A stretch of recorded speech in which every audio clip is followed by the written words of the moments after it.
만약 대한민국 대통령들이 모두 몰락한 이유가 단순한 정치 문제가 아니라 수백 년 전부터 이어진 저주 때문이라면 어떻게 하시겠습니까? 이승만에서 문재인까지 대한민국 역사상 단 한 명의 대통령도 명예롭게 퇴임하지 못했습니다. 누구나 알고 있지만 아무도 말하지 않는 이 불편한 진실 뒤에는 충격적인 비밀이 숨겨져 있습니다. 18세기 계룡산 은돈 승려에 금주된 예언서에는 이렇게 적혀 있습니다. 9명의 통치자가 연달아 실패한 후 10번째 통치자의 시대의 첫 번째 징조가 나타나리니 이는 모든 일의 공포에 떨게 하리라. 여러분, 우리는 지금 그 10번째 통치자의 시대에 살고 있으며 첫 번째 징조는 이미 우리 곁에서 나타나고 있습니다. 하지만 대부분의 사람들은 이를 전혀 눈치채지 못하고 있습니다.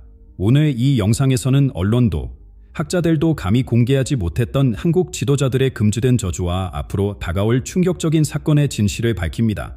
이 정보는 여러분과 가족의 미래를 위해 반드시 알아야 합니다. 우리 지도자들의 저주, 우연인가 운명인가? 이승만에서 시작해 문재인에 이르기까지 우리나라 모든 전직 대통령들이 권좌에서 내려온 방식을 살펴보면 소름 끼치는 패턴이 드러납니다. 한 명도 예외 없이 모두가 불명예, 스캔들, 비극적 결말을 맞이했습니다. 이승만은 학생 시위로 하야했고 박정희는 암살당했으며 전두환과 노태우는 쿠데타와 비리 혐의로 감옥에 갔습니다. 김영삼은 국제통화기금 외환위기의 책임을 지고 퇴장했고 김대중은 측근 비리로 고통받았으며 노무현은 극단적 선택으로 생을 마감했습니다. 이명박, 박근혜는 모두 감옥에 갔고 문재인 정부 이후의 상황도 이 패턴에서 벗어나지 못했습니다. 우리 역사상 단 한 명의 대통령도 명예롭게 퇴임하지 못했다는 사실은 단순한 우연일까요? 이런 질문이 떠오르지 않을 수 없습니다. 75년이 넘는 기간 동안 10명이 넘는 지도자들이 모두 같은 불행한 운명을 맞이했다면 이것은 통계적으로도 놀라운 패턴입니다. 세계 각국의 민주주의 국가들과 비교해보면 이 현상은 더욱 기이해집니다.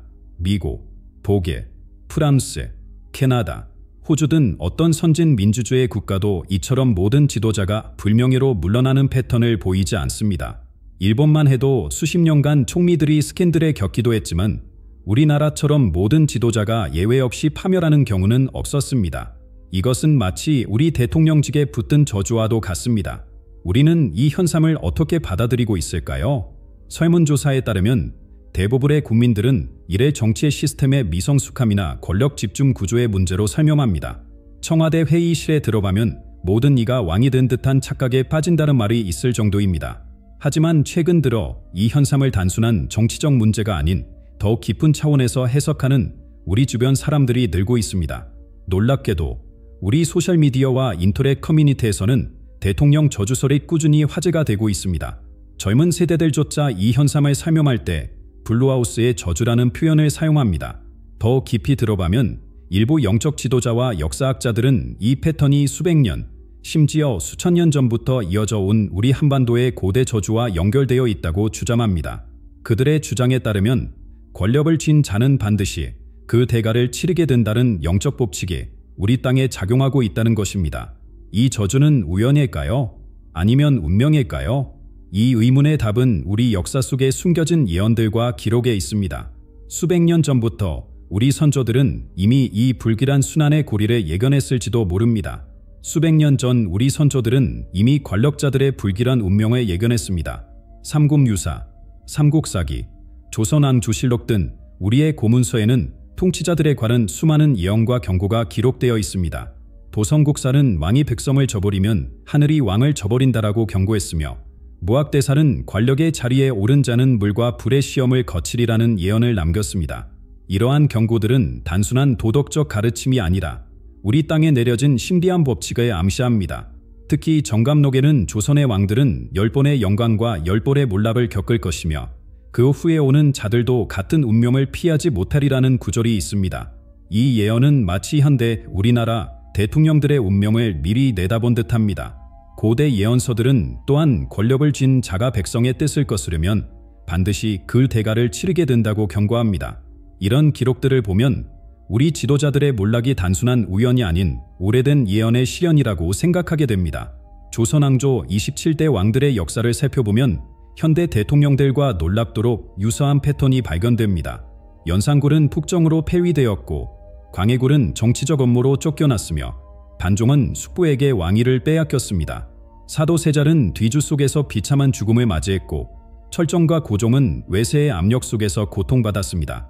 이들의 운명은 마치 현대 우리 대통령들의 불행한 말로를 예고하는 듯합니다. 몇몇 역사학자들은 조선 왕조의 통치자들이 겪은 시련과 현대 대통령들의 순환 사이에 직접적인 연관성이 있다고 주장합니다.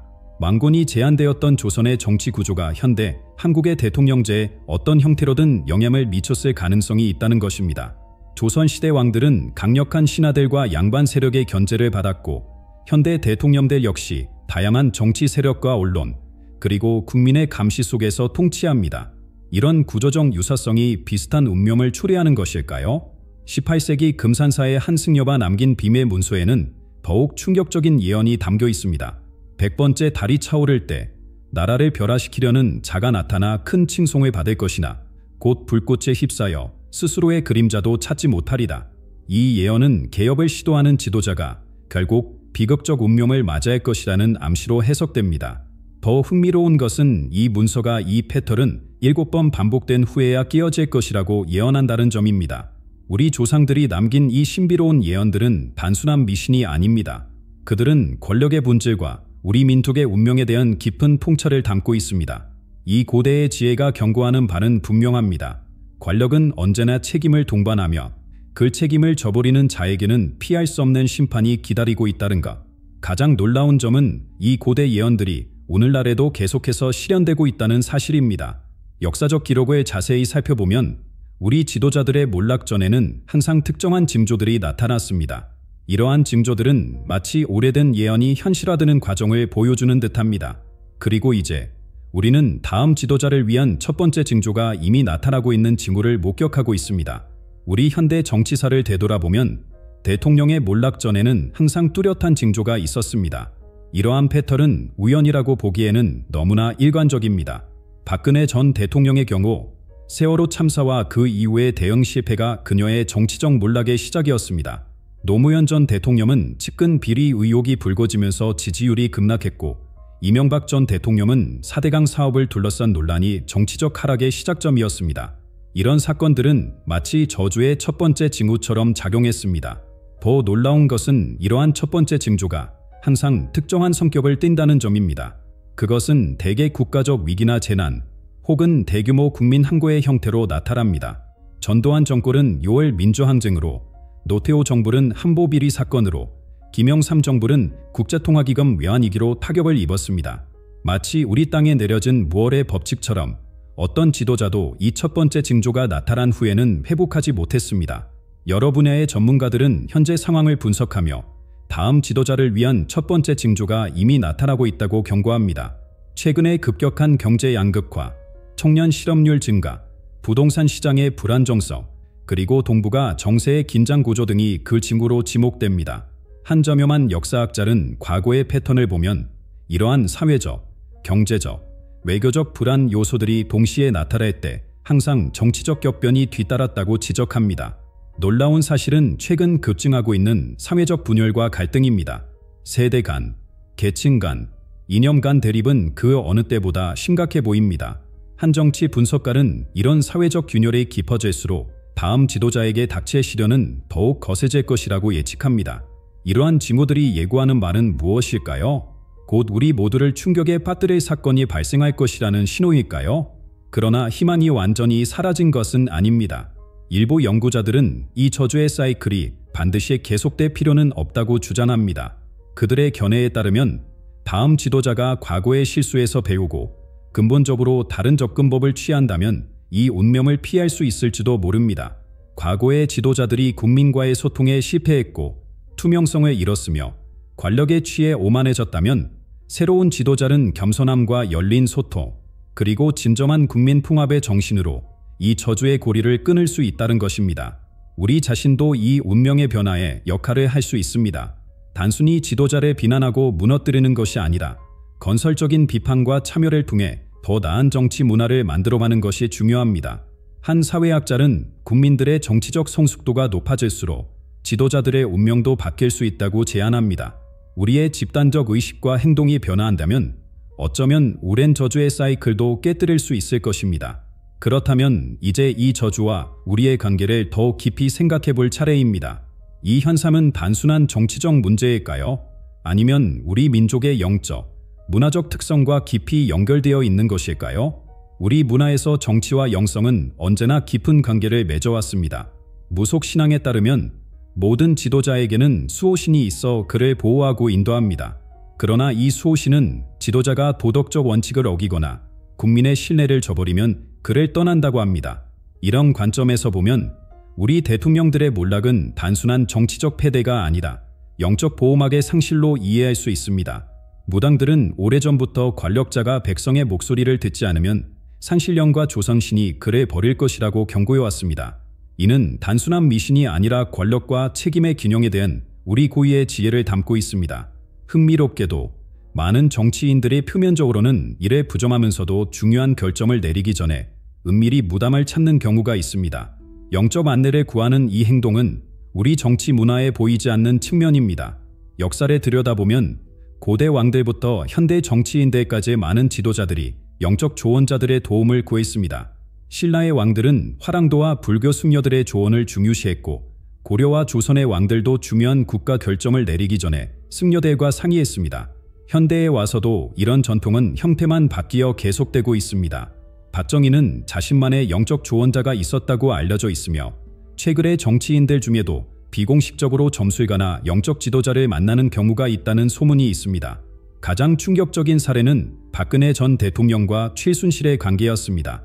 이 사건은 단순한 권력 남용을 넘어 우리 정치 문화에 여전히 존재하는 영적 위존성을 드러냈습니다. 많은 사람들이 이 스캔들을 보며 충격을 받았지만 사실 이는 우리 정치 역사에서 반복되어 온 패턴의 현대적 표현이었습니다. 지도자가 올바른 판단력을 잃고 비정상적인 영향력에 지배될 때 그 결과는 항상 비극적이었습니다.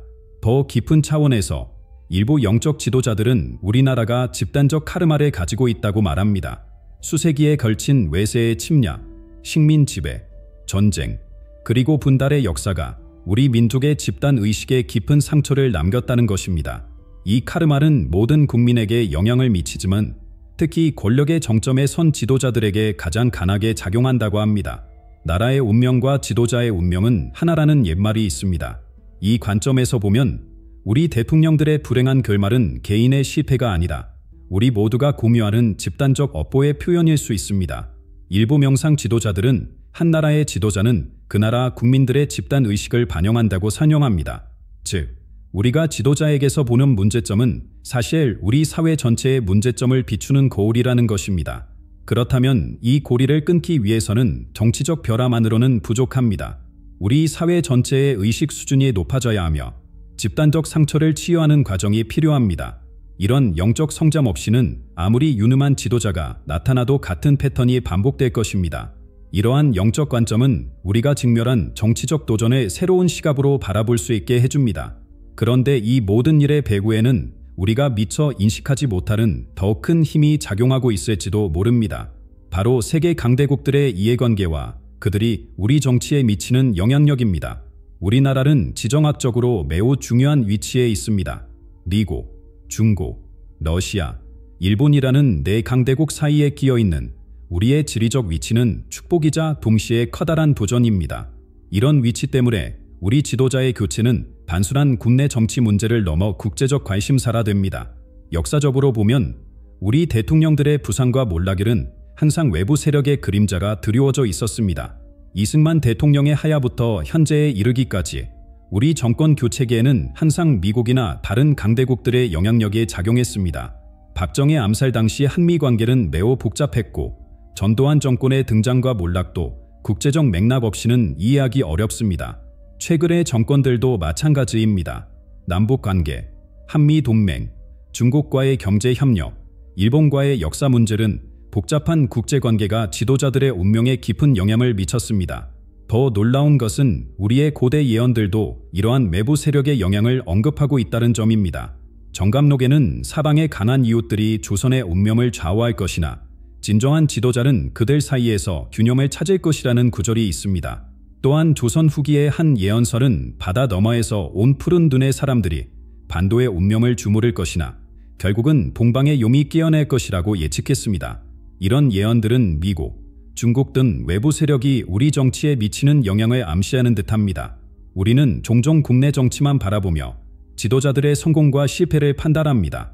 하지만 보이지 않는 곳에서 강대국들은 자국의 이익에 맞는 우리나라의 방향성을 끊임없이 모색하고 있습니다.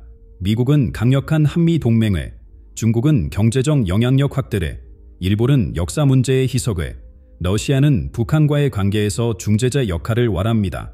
이러한 복잡한 이해관계 속에서 우리 지도자들은 미묘한 균형을 유지해야 하는 어려운 과제를 안고 있습니다.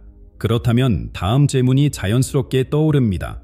우리의 다음 지도자는 세계 정치의 체스판에서 단순한 졸, 폰이 될 것인가? 아니면 자신만의 게임을 펼칠 수 있는 왕이 될 것인가? 역사는 외부 세력의 압력에 굴복한 지도자들이 결국 국민의 신뢰를 잃고 몰락했음을 보여줍니다.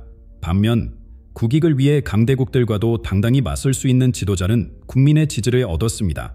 한 외교 전문가는 이렇게 말합니다. 우리나라 지도자의 진정한 시험은 국제 무대에서 시작됩니다. 강대국들의 압력 속에서도 국가의 자존심과 이익을 지킬 수 있는 지도자만이 저주를 피할 수 있을 것입니다. 이 관점에서 보면 지도자의 운명은 외부 세력과의 관계를 어떻게 설정하느냐에 달려 있습니다. 여기서 우리는 중요한 통찰을 얻을 수 있습니다. 저주에서 벗어나기 위해서는 단순히 국내 정치 개혁만으로는 부족합니다. 우리는 국제관계에서도 새로운 패러다임을 구축해야 합니다.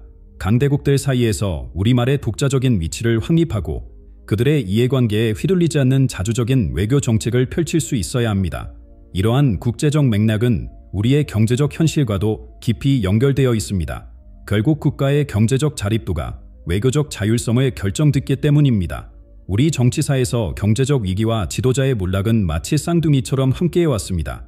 김영삼 정부 말기의 국제통화기금 외환위기, 노무현 정부 시기의 부동산 폭등, 이명박 정부의 글로벌 금융위기, 박근혜 정부의 경기 침체까지 모든 정권은 심각한 경제적 부전에 직면했고 이것이 그들의 정치적 운명을 결정지었습니다.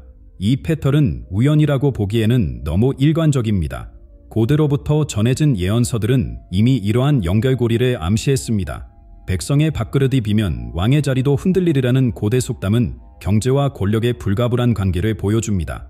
더욱 흥미로운 것은 정감록의 한 구절입니다.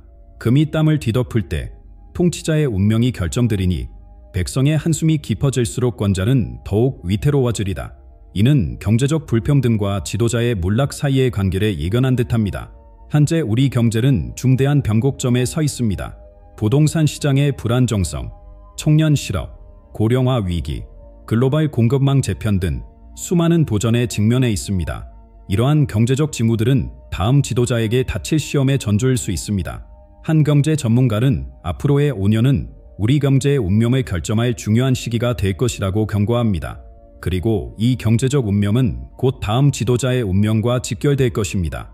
그렇다면 이 모든 증거를 볼 때 다음 지도자는 이 끔찍한 사이클을 피할 수 있을까요? 만약 역사적 패턴이 계속된다면 다음 지도자 역시 극복하기 어려운 도전에 직면할 것입니다. 하지만 여기서 중요한 질문이 있습니다. 이 패턴은 불가피한 운명일까요? 아니면 깨뜨릴 수 있는 사이클일까요?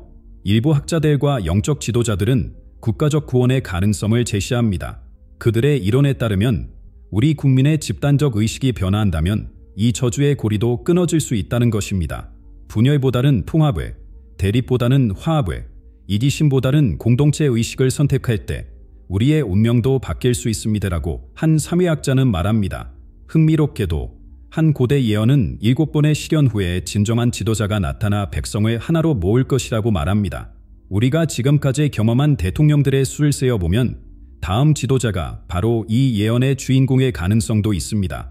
이 지도자가 과거의 교훈을 받아들이고 국민과 진정으로 소통하며 경제적 번영과 사회적 풍합을 이룰 수 있다면 저주의 사이클에 깰 수 있을 것입니다. 그러나 이는 단순히 한 개인의 노력만으로는 불가능합니다. 우리 모두가 변화의 주체가 되어야 합니다. 지도자를 향한 무조건적인 비난과 분노의 문화에서 벗어나 건설적인 비판과 참여의 문화를 만들어봐야 합니다. 경제적 성장만을 쫓기보다는 공정과 나눔의 가치를 중시하는 사회로 나아가야 합니다. 이러한 집단적 노력이 있을 때 우리는 비로소 수백 년 동안 우리를 따라다닌 이 저주에서 벗어날 수 있을 것입니다. 결국 다음 지도자의 운명은 그 개인의 능력이나 성품뿐만 아니라 우리 사회 전체의 선택과 의지에 달려 있습니다. 이제 우리는 중요한 갈림길에 서 있습니다. 과거의 실수를 반복할 것인가? 아니면 새로운 미래를 향해 나아갈 것인가? 그 답은 우리 국민 모두의 마음속에 있습니다. 하지만 이 모든 논의에서 가장 중요한 것은 지금 당장 우리가 알아야 할 마지막 경고입니다. 경각심을 가져야 할 시간입니다. 많은 분석가들은 저주의 첫 징조가 이미 우리 사회에 나타나기 시작했다고 경고합니다.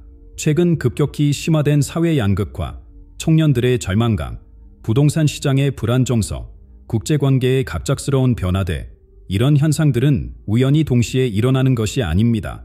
역사적 패턴을 보면 이러한 징후들이 모여들 때마다 정치적 격변이 뒤따랐습니다. 한 저렴한 역사학자는 지금 우리가 목격하는 상황은 지난 정권들이 몰락하기 직전의 패턴과 놀랍도록 유사합니다라고 말합니다. 사회적 불만이 임계점에 도달하고 경제적 불안이 고조되며 외부 압력이 증가하는 상황은 과거 수차례 반복되었던 첫 번째 충격의 전조입니다. 이것은 마치 거대한 파도가 해안에 도달하기 전 바다가 잠시 물러나는 것과 같습니다. 그러나 우리에게는 아직 희망이 있습니다. 이 저주가 실제로 존재한다면 우리는 과연 그것을 피할 수 있을까요? 답은 예입니다. 고대 예언서들조차 백성이 하나 되어 지혜롭게 행동한다면 운명의 물결도 바꿀 수 있다고 말합니다. 우리가 취할 수 있는 구체적인 행동들이 있습니다. 첫째, 사회적 분열을 줄이기 위해 노력해야 합니다. 정치적 견해가 다르더라도 서로를 적으로 보는 대신 대화와 타협의 문화를 만들어 봐야 합니다. 둘째, 경제적 불평등 해소와 공정한 기회 제공을 위해 목소리를 높여야 합니다. 셋째, 외부 세력의 영향력에 휘둘리지 않고 우리의 자주성을 지켜내기 위한 지혜를 모아야 합니다. 무엇보다 중요한 것은 지도자를 선택할 때 단순한 인기나 이념이 아닌 진정한 통합의 능력과 도덕적 리더십을 갖춘 인물을 찾는 것입니다. 왕의 그릇이 작으면 물이 넘치고 크면 모든 것을 담을 수 있다는 옛말처럼 큰 그릇의 지도자를 찾아야 합니다. 지금까지 우리는 이 신비로운 저주의 실체와 그 역사적 패턴을 살펴보았습니다.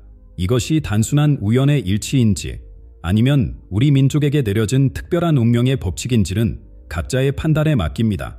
그러나 한 가지 분명한 것은 이 패턴이 잇따른 사실 자체를 이식하는 것만으로도 우리는 그것을 극복할 첫걸음을 내딛는 것입니다. 예언의 최종 결말은 곧 드러날 것입니다. 다가오는 몇 년은 우리 역사의 중요한 전환점이 될 것이며 우리가 지금 내리는 선택들이 미래 세대의 삶에 지대한 영향을 미칠 것입니다. 하지만 기억하세요. 예언은 경고일 뿐 확정된 운명은 아닙니다. 우리의 행동과 선택으로 미래는 바뀔 수 있습니다. 지금 이 순간 우리 모두는 역사의 증인이자 참여자입니다. 고대부터 이어져 온 이 신비로운 사이클에 계속될 것인지 아니면 마침내 끝나게 될 것인지는 우리 손에 달려 있습니다. 귀를 기울이세요. 첫 번째 충격적인 사건이 일어날 때 그것이 단순한 사건이 아니라 더 큰 패턴의 일부임을 기억하세요. 그리고 그때가 바로 우리의 집단적 지혜가 가장 필요한 순간일 것입니다. 이 예언의 메시지를 주변 사람들과 나누고 함께 더 나은 미래를 향한 지혜를 모아주세요. 우리 모두의 깨어있는 의식이 이 오래된 저주를 깨뜨릴 열쇠입니다. 지금 이 영상의 메시지를 공유하는 것이 그 첫걸음이 될 수 있습니다.